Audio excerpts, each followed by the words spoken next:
तुम काशी नहीं गए, तुमने संन्यास नहीं लिया।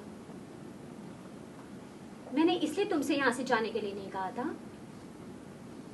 मैंने इसलिए भी नहीं कहा था कि तुम कहीं का जाकर शासन भार संभालो। फिर भी जब तुमने ऐसा किया तो मैंने तुम्हें शुभकामनाएं दी।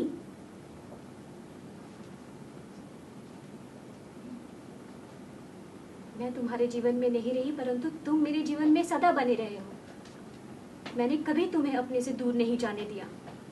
तुम रचनाएं करते रहे और मैं समझती रही कि मैं सार्थक हूं, मेरे जीवन की कुछ उपलब्धि है।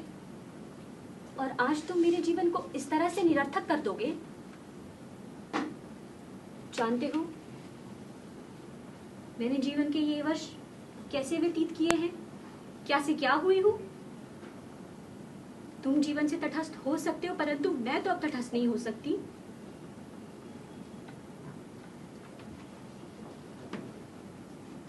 उस जीव को देखते हो, ये मलिका है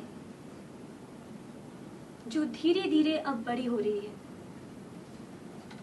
और मां के स्थान पे आज मैं इसकी देखभाल करती हूँ। ये मेरे अभाव की संतान है। जो भाव तुम थे वो और कोई ना हो सका।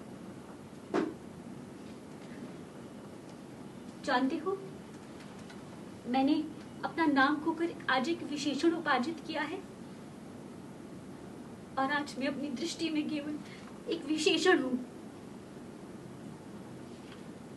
व्यवसायी कहते थे तुम्हारा बहुत सा समय वीरांगनाओं में व्यतीत होता है, उज्जैनी में अपवाद है। परंतु क्या तुमने वीरांगना का ये रूप भी देखा है? पहचान सकते हो मुझे? मैं आज भी पर्वत शिखर पर जाकर मेघदूत की वो पंक्तियां गाती हूँ। मैंने अपने भाव के कोष्ठ को कभी रिक्त नहीं होने दिया। परंतु क्या तुम मेरे अभाव की पीड़ा का अनुमान लगा सकते हो? नहीं, तुम अनुमान नहीं लगा सकते।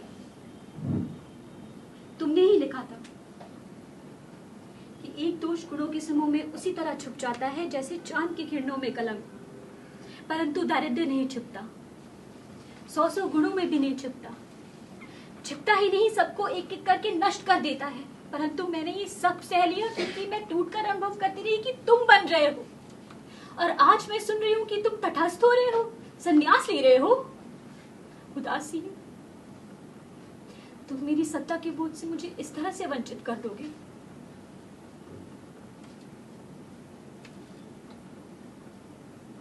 आज वही आषाढ़ का दिन है, उसी तरह मेघ गरज रहे हैं, जैसे ही वर्षा हो रही है।